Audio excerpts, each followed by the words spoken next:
Hello friends, welcome to மக்கள் சேவை சால். இன்றைக்கி நம்ம ஒரு முக்கியமான இன்ஃபர்மேஷன் பற்றி தான் பார்க்க போகிறோம். அதாவது கலைஞர் மகளிர் உரிமை தொகை திட்டம் குறித்து முக்கிய அறிவிப்புகளை வெளியிட்டிருக்காங்க. இப்போ இதை பற்றின மொத்த இன்ஃபர்மேஷன் தான் இந்த வந்து பார்க்க போகிறோம். இந்த ஒரு ஸ்கிப் பண்ணாமல் ஃபுல்லாக பாருங்கள். அது மட்டும் அல்ல, இந்த வீடியோ நிறைய பேருக்கு ஷேர் பண்ணுங்க. ஓகே, அதாவது தமிழக அரசு சார்பில் மகளிருக்கு மாதம் ரூபாய் 1000 வழங்கும் திட்டத்தை செயல்படுத்திட்டு வராங்க. அதாவது உங்களுக்கு 5000 ரூபாய் கடந்த பிப்ரவரி மாதம் 5000 ரூபாய் பார்த்தா மொத்த தொகையை உங்களுக்கு செலுத்தியிருந்தாங்க. பிப்ரவரி, மார்ச், ஏப்ரல் மாதம் 3 மாத தொகையாக முன்கூட்டியே செலுத்திட்டாங்க. அதேமாரி கோடைக்கால சிறப்பு நிதியாக எக்ஸ்ட்ரா 2000 ரூபாய் மொத்தமாக 5000 ரூபாய் வங்கி கணக்கு செலுத்திட்டாங்க.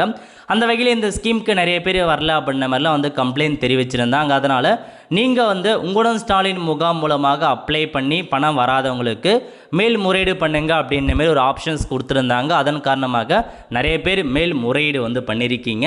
இப்போ அதில் என்ன அப்டேட் கொடுத்துருக்காங்க அப்படின்னா, ஸோ நீங்கள் உங்களுடன் ஸ்டாலின் முகாமில் புதிதாக விண்ணப்பித்து பின்னர் மேல்முறையீடு செஞ்சுருக்கீங்க அப்படின்னா உங்களுக்கான அப்ளிகேஷன் எல்லாமே இப்போதைக்கு தீவிரமாக பார்த்தா பர்சனலாக பண்ணிட்டு வராங்க. அதாவது யார் யாரெல்லாம் மேல்முறையீடு பண்ணீங்களோ எல்லா அப்ளிகேஷனுமே இப்போ வெரிஃபிகேஷன் பண்ணிட்டு வராங்க. நிறைய பேருக்கு தெரிஞ்சிருக்குங்க.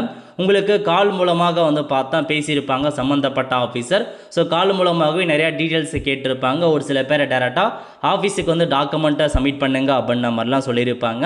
ஆல்மோஸ்ட் கிட்டத்தட்ட 7 லட்சம் பேர் ஆன்லைன் மூலமாக மேல்முறையீடு பண்ணியிருக்காங்க அப்படின்ற ஒரு தகவல் வந்திருக்கு. ஸோ இந்த 7 லட்சம் பேருக்கும் அப்ளிகேஷன் இப்போதைக்கு வெரிஃபிகேஷன் போயிட்டுருக்கு. ஒரு சில பேர் பார்த்தா வீடு தேடி உங்களை வெரிஃபிகேஷன் பண்ண வரலாம். கால் மூலமாகவும் தொடர்பு கொள்கிறாங்க. ஸோ நிறைய ஆப்ஷன்ஸ் இருக்குது.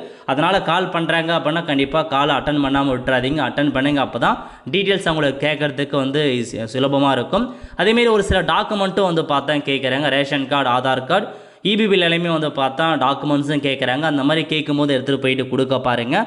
ஸோ எல்லாமே உங்களுக்கு வெரிஃபிகேஷன் முடிஞ்சு உங்களுக்கு தகுதி இருக்குது அப்படின்னா செலெக்ஷனுக்கு முன்பாகவே இந்த மேல்முறையீடு பண்ணாங்க பாருங்கள், அவங்களுக்கும் 2000 ரூபாய் உரிமை தொகையை வழங்குவதற்கான வாய்ப்புகள் இருக்குது அப்படின்ற மாதிரி தெரிவிச்சுட்டு வராங்க. அதனால் இப்போதைக்கு அதுக்கான ப்ராசஸர் ரொம்பவே ஈடுபட்டு வராங்க. இது மேல்முறையீடு பண்ணவங்களுக்கு. ஸோ மேல்முறையீடு பண்ணாமல் இருக்கீங்க அப்படின்னா உங்களுக்கும் ஒரு அதிர்ச்சியான செய்தி வெளியே இருக்குது. இப்போ மேல்முறையீடு பண்ணுறதுக்கான ஆப்ஷனை பார்த்தா நீக்கிட்டாங்க.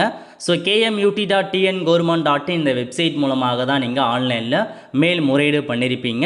இப்போ பாருங்கள், அதுக்கான ஆப்ஷனே எடுத்துட்டாங்க. ஸோ இதுக்கப்புறம் உங்களால் மேல்முறையீடு பண்ண முடியாது அப்படின்னு நினைக்கிறேன்னா வெப்சைட்லேருந்து ஒரு 2 டேஸாகவே இந்த ஆப்ஷன்ஸ் பார்த்தா இல்லைங்க. அதனால் அதுக்கான தேதி முடிஞ்சிருச்சு அப்படின்ற மாதிரி தான் அர்த்தம். ஸோ இதுக்கப்புறம் மேல்முறையீடு பண்ண முடியாது. உங்களுக்கு அந்த குறைதீர்வு அப்படின்ற ஆப்ஷனை ரிமூவ் பண்ணிட்டாங்க. டேரக்ட் லிங்கை கிளிக் பண்ணாலும் ஒர்க் ஆகலைங்க. இதுக்கப்புறம் மேல்முறையீடு பண்ண முடியாது. இது வரைக்கும் மேல்முறையீடு பண்ணியிருக்கீங்க அப்படின்னா உங்களுக்கான அப்ளிகேஷனை மட்டும் வெரிஃபிகேஷன் பண்ணி உங்களுக்கு தகுதி இருக்கும் பட்சத்தில் எலெக்ஷனுக்கு முன்னாடியே பணத்தை அனுப்பிடுவாங்க. அதுக்கு நீங்கள் ரெடியாக இருந்துக்கணும். எல்லா இன்ஃபர்மேஷனுமே சம்மந்தப்பட்ட ஆஃபீஸர் தொடர்பு கொள்வாங்க. ரெடியாக இருந்து அந்த டாக்குமெண்ட்ஸை சப்மிட் பண்ண பாருங்கள். ஸோ மேல்முறையீடு பண்ணாதவங்க, பணம் வராதவங்க இதுக்கப்புறம் மேல்முறையீடு பண்ண முடியாதுங்க. அதுக்கான ஆப்ஷனும் எடுத்துட்டாங்க. ஸோ இதுதான் உங்களுக்கான கடைசி அப்டேட்டை நம்ம கொடுத்துருக்கோம். ஸோ நிறைய பேருக்கு இந்த இன்ஃபர்மேஷன் தெரியப்படுத்துங்க. அடுத்து ஒரு நிலையுள்ள சந்திப்போம். நன்றி, வணக்கம்.